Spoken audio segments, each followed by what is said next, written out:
ముఖ్యంగా ఫిబ్రవరి 10వ తారీఖు ఆ రోజు ఏంటంటే ఆ రోజు మొదలవుతుంది. ఆంధ్రప్రదేశ్, తెలంగాణ, కర్ణాటక, అమెరికా అన్ని చోట్ల ఓం నమో వెంకటేశ ఆడే థియేటర్లు ఉన్న ఏరియాలన్నీ తిరుమల దివ్యక్షేత్రంగా మారబోతుంది.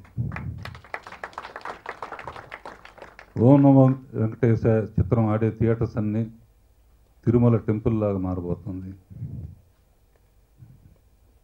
అనుష్క కృష్ణమ్మ పాత్రలో 1000 నామాల వాడ వెంకటేశుడా అనే పాటతో టెంపుల్లో స్వామిని అనేక రకాలుగా దర్శిస్తారు. ఇకపోతే ఆతిరంబ బాగా నాగార్జున అఖిలాండ కోటి బ్రహ్మాండ నాయక అనేది ఇందాక చూశారు. స్వయంగా ఆ పాటతో కేవలం తన అభినయంతోనే దేవుణ్ణి ఆనంద నిలయం తలుపులు తెరిచాడు. చూసారా? అది నాగార్జున కళ్ళల్లో ఉన్న పవర్. అలాగే ఈ సినిమాలో యాక్ట్ చేసిన అందరికీ పేరు పేరున అందరికీ ఇంపార్టెంట్ క్యారెక్టర్స్. పర్టికులర్గా ఈ సినిమాలో విశేషం ఏంటంటే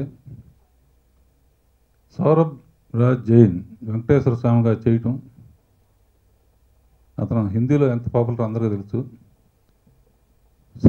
వెంకటేశ్వర స్వామి ఇంతమంది భక్తులు ఉండగా హాతీరాం బాబాతోనే ఎందుకు పాచికలాడాడు, హాతీరాం బాబాకే ఎందుకు కనపడ్డాడు అనేది ఫిబ్రవరి 10వ తారీఖు ఓపెన్ అవుతుంది.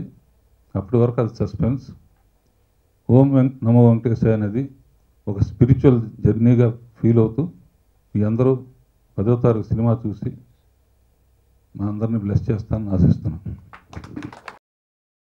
Please subscribe. Please do subscribe. Please subscribe. Please subscribe. Please subscribe to our YouTube channel.